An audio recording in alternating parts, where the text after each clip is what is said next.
Tá muid beo tí riomh bríon an seo ag cheartm léamh na nuaíochta rá ag tuairt ag córaint na nuaíochta agus ní as Americainmh ach as Sasanna. Inmh táime a tuairt nuaíochta daobh as nuachtáin dar bennim Ai furas is Sasanna agus Má chuir ghaide sé, híl me go raibh an nuachtáin seo saor neisce agus bhí mé dtíanana iontais de caighdeán ard na hiiriseoireachta an agus an nuachtáin saor neisce achanis feicim bhfuil 60 pín scríofaí chus sa chairnéir. So cibé duine ghaid me bhaide Gaides cínte is stáisiún trénach áit cínte Lúnaid. Tá brón orm, ní rá sagam.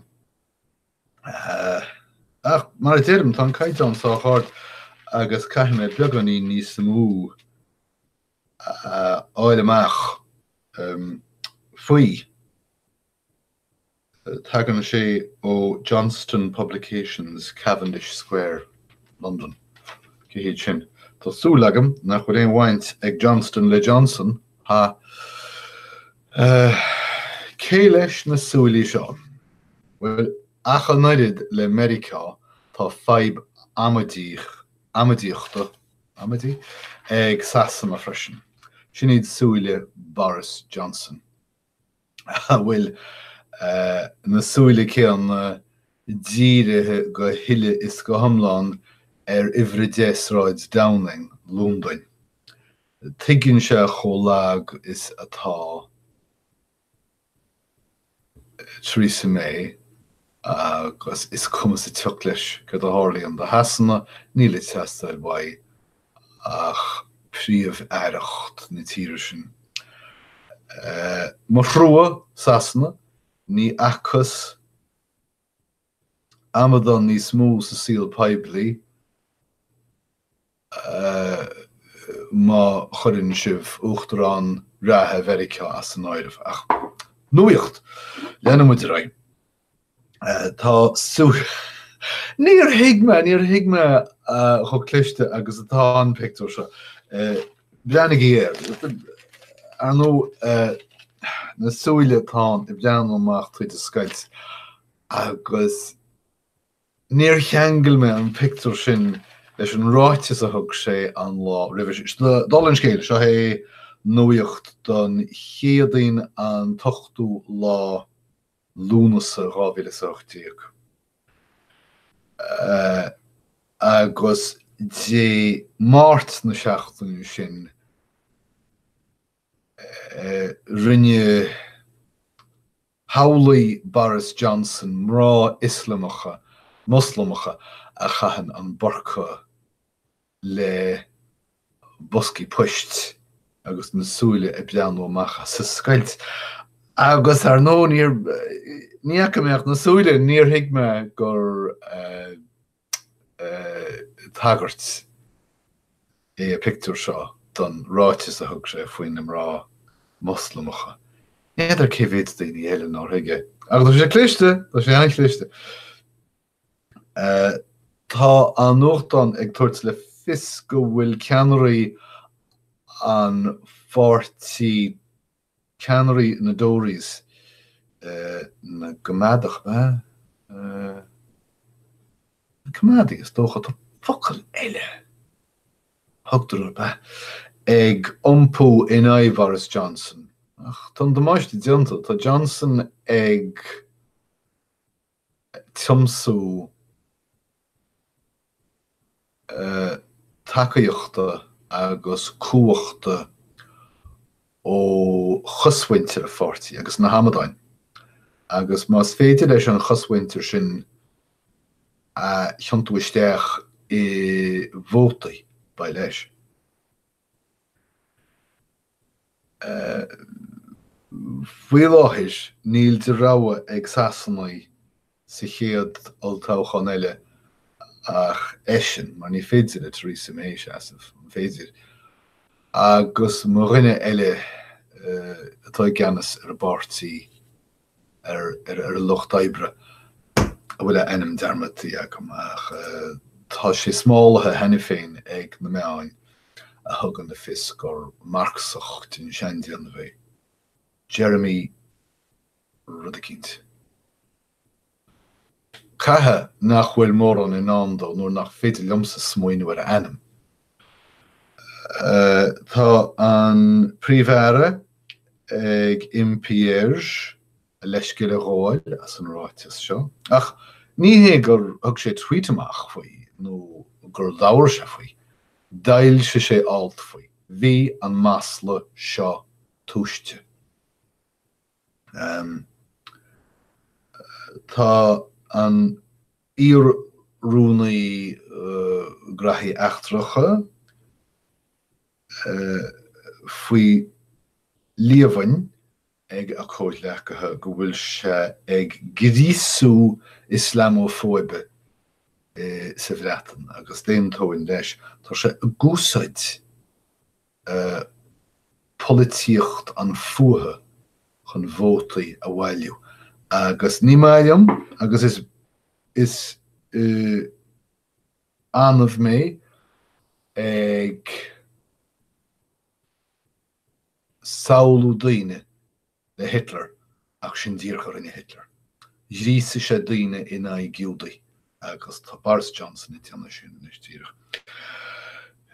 Dúiltaíonn Boris Johnson sé sa siar, dúiltaíonn sé géile, ná tuairtisteach, ná cúlú, agus chuann sé i lé ceannaireacht na gcoimeádach go bhfuil sé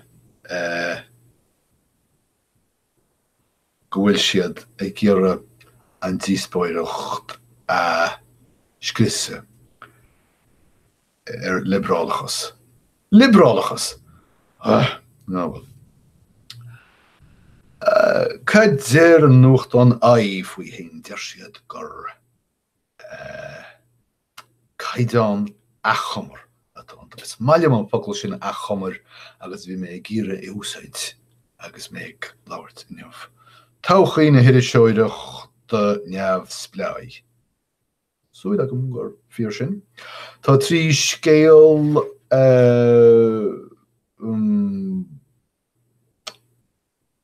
tá ard na léthóirí á tarraingt ar phríscéal sa bhean hús i bhí héan go bhfuil gealúint faoi chóideáil nua in Ailse Phróstatach agus is cuimhin an ghuacha mé an scéal seo á teile freisin baineann sé le balúnbeag a héide idir an timpeacht agus an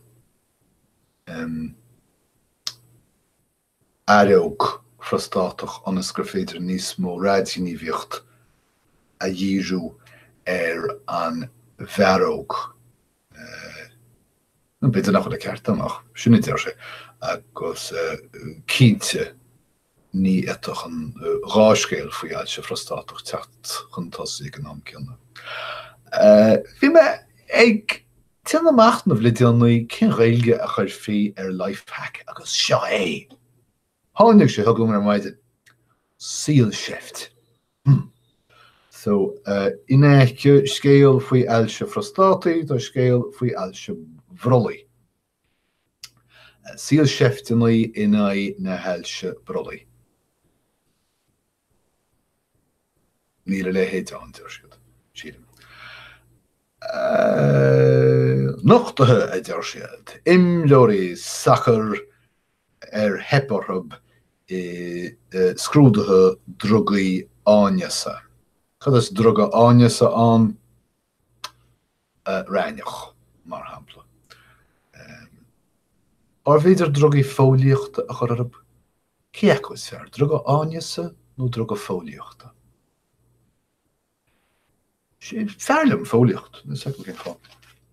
Ok, Railín. Well, is nuacht an Sasanach é seo mar sin caithfar caint faoi hacker.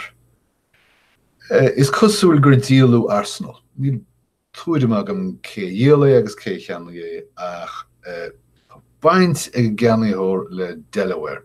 Ní is agam an Delaware hasanna nó Delaware Verica. Ach táthraigh tuairt le fios gur lá úfásach é the club soccer Arsenal.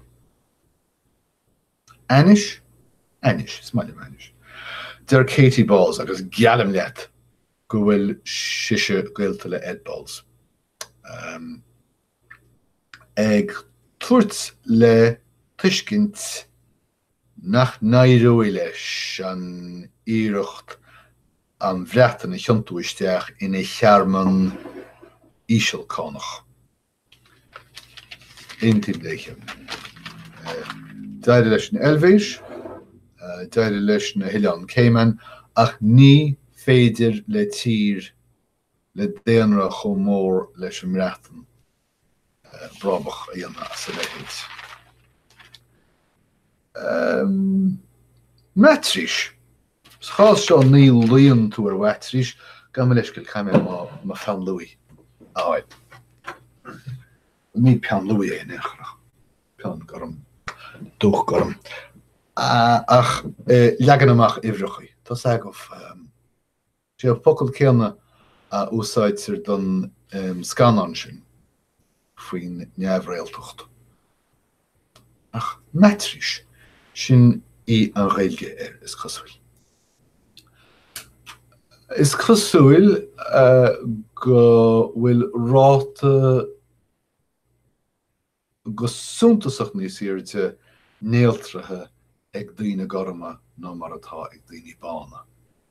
Nus tá mé idir gá chóirde go fóil ar cheart gorm nó dubh a úsáid. Ach smailm gorm sin an focail dúsáid mé ó rugil mé agus níecim éon cineachas an. Tá ceantrachaí áirithe is sasanna rábhí gan bháisteachnis. Tá leabhar cócaireachta chur amach ag Gerry Adams a bhfuil nótaí polítíochta chur le gach idir cute. Anchas, ní úsáidtear an focail anchas minic go leor. Agus táthar ag tuairt le fios an seo go bhfuil anchas síl nó sílré aníisiil ag an riocht aontaithe ag compráid le tíre eile. Níl is gom cin tábla a táthar ag úsáid, a táthar á úsáid. Bear an scéal sin is scaga níos fearr. Is cosúil go dagan an statistic seo ó effignáisiúnta an staidiribh is asna, ní léonar de le ráthagam. Tá bactéir faoi bhlá I bheordaní na hiruaigh. Tá ceannarí choláiste in Oscail Cambridge ag géirí colúir a chuineáil ón champas margheall ar chac. Fair play dúibh. Tá an beoir Broken Dream Breakfast Stout tríis dúis rúchtail. Hooray! Tá McDonald's ag offráil is dócha margheall ar an trimach agus an róthas seo sasan a faoi láthir ag offráil a líonna isce suirneisce le bia in good bíalan. Níl an seo ach seft wargaíochta ach tá sé cute.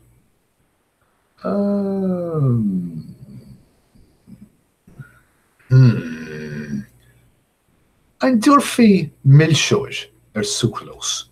Tá mé seacham is sin a áileamach na stíirech. Tílim seo óam go chéile ach tá má a dhéanana inis. Millseoir! Right. Ceirteile. Má hithraíonn tú airgid go míleach as Bhreatain eile sin dú hithreú. Sin. Má gníomhíonn tú éaigein sin frihheart. An Astráil agus an nuahéalann sin iad na fritíre. Íhanneam sin mar terma. Na fritíre.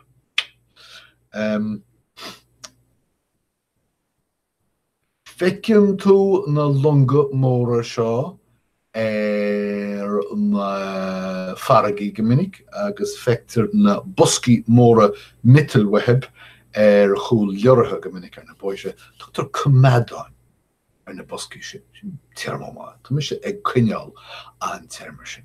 Well, má tá duine pís le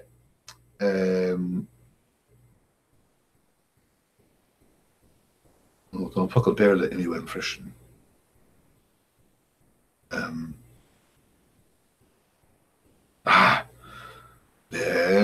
Málar tú airgid agus má tá duine hús.